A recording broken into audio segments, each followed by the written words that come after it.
Salut à tous, c'est William. Aujourd'hui, on se retrouve pour une nouvelle vidéo concernant le sport et la confiance en soi. Comment, je vous avais déjà expliqué un petit peu, moi, j'avais réussi grâce au sport à acquérir énormément de confiance en moi-même. Aujourd'hui, je vais vous donner en 3 points quels sont les bienfaits de faire du sport vis-à-vis de la confiance en soi qui ensuite, elle, va vous permettre tout simplement de pouvoir améliorer votre vie, être une meilleure version de vous-même, prendre confiance, parler en public, etc. Ok? Donc aujourd'hui, le premier point, ça va être de différencier les sports d'équipe et les sports solo. Donc sport d'équipe, je pense que vous voyez facilement ce que c'est, basketball, football, tout ce qui est handball, badminton, etc. Que ce soit des sports de raquettes, de balles, tout ce que vous voulez. Et ensuite les sports solo. Les sports solo, tout ce qui va être équitation, bodybuilding, donc musculation, fitness, etc. en solo.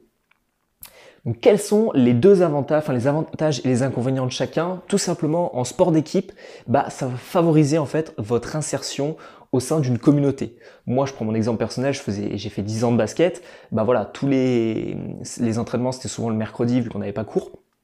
Le mercredi, voilà, je retrouvais mes copains du basket, j'avais l'école à côté, mais c'était voilà, ça permettait de rentrer dans une communauté basket, sport.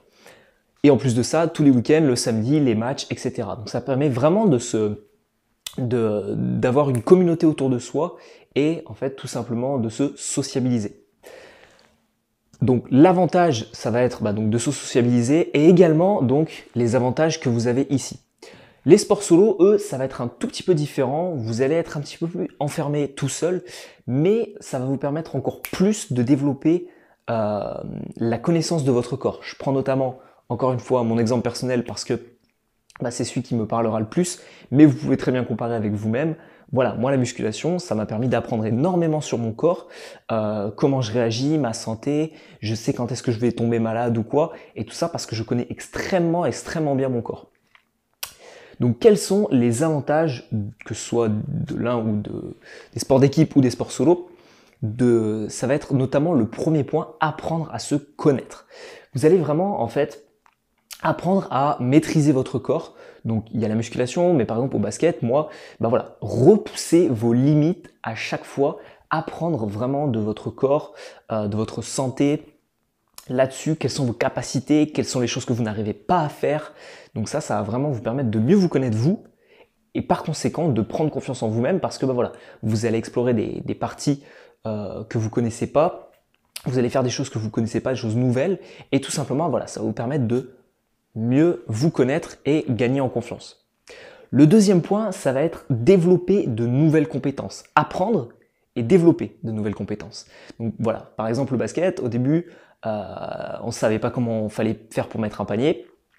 Et petit à petit, à force d'essayer, donc on nous a appris, ça c'est l'apprentissage, et après la mise en pratique. Donc là, c'est vraiment là où ça va être intéressant. Vous allez en fait progresser jour après jour, semaine après semaine, mois après mois, et développer de nouvelles compétences. Alors, il y en a certaines qui vont être inutiles dans la vie de tous les jours, mais il y en a certaines qui vont pouvoir vous être utiles. Je prends encore le cas de la musculation par exemple, porter certaines charges au quotidien, ça peut vous être utile. Donc ça c'est intéressant, avoir une certaine dextérité, que ce soit avec ses pieds ou ses mains, avec du foot ou du basket, ça peut être utile également dans la vie de tous les jours. Donc premier point, mieux se connaître son corps, ses compétences, etc. Deuxième point, se développer. Et tout simplement, c'est extrêmement lié avec le dernier point, c'est tout simplement un processus de réussite. Je vous ai déjà expliqué, vous avez les différents domaines de la vie, donc le sport, les études, le côté professionnel, finance, amoureux, familial, etc. Et dans chacun des domaines, ça va être des processus de réussite. Ça passe par l'apprentissage, apprendre quelque chose de nouveau, que ce soit à l'école, au travail, etc.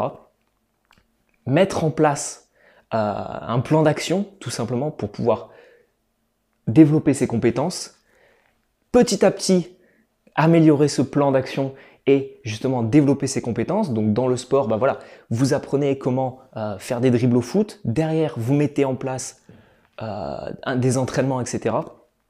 Et petit à petit vous vous améliorez sur le domaine. Et tout ça, en fait, ça va être un processus de réussite qui va vous permettre d'augmenter énormément la confiance que vous avez en vous-même, parce que tout simplement derrière, ben voilà, vous voulez prendre la parole en public, c'est le même principe. Vous apprenez, ensuite vous essayez, vous testez, vous améliorez, et au final, petit à petit, vous vous rendez compte que vous y arrivez. Donc ça, au final, après le moment où vous vous dites « Ah ça y est, enfin j'y arrive, je vois des premiers résultats, j'y arrive de mieux en mieux », c'est ce moment-là où vraiment vous développez ce qu'on appelle la confiance en soi. Donc voilà, c'était une petite vidéo pour vous expliquer tout simplement pourquoi et comment le sport, moi, m'a permis et va vous permettre également, parce que bah voilà, je suis pas un cas à part, c'est quelque chose qui est vraiment courant chez beaucoup de personnes. Le sport, ça aide énormément pour la confiance en soi. Vous avez deux types de sports et je pense qu'ils sont complémentaires. J'ai eu l'occasion de faire les deux, sport d'équipe, sociabilisation, sport solo, vraiment se connaître soi-même beaucoup mieux, etc. Et je pense que les deux sont vraiment complémentaires. Donc, vous lancez pas dans un seul à fond. Faites les deux un petit peu et améliorez votre confiance en vous pour ensuite pouvoir l'appliquer et la dupliquer dans tous les domaines. Donc, si vous regardez encore cette vidéo, c'est que vous êtes sûrement intéressé par la confiance en soi, le fait de devenir meilleur chaque jour, de devenir une meilleure version de vous-même. Et pour ça, j'aimerais vous offrir un e-book, des thèmes et actions à entreprendre pour justement gagner et avoir plus confiance en soi. Donc vous avez ici, je vous ai donné le cas du sport, vous avez énormément d'autres domaines dans cet e-book. Tout ça, c'est offert, c'est gratuit. Le lien se trouve dans la description de la vidéo et vous retrouverez même 1 heure de formation que j'ai fait pour vous. Donc vous retrouvez ça dans la description. On se retrouve de l'autre côté. Ciao!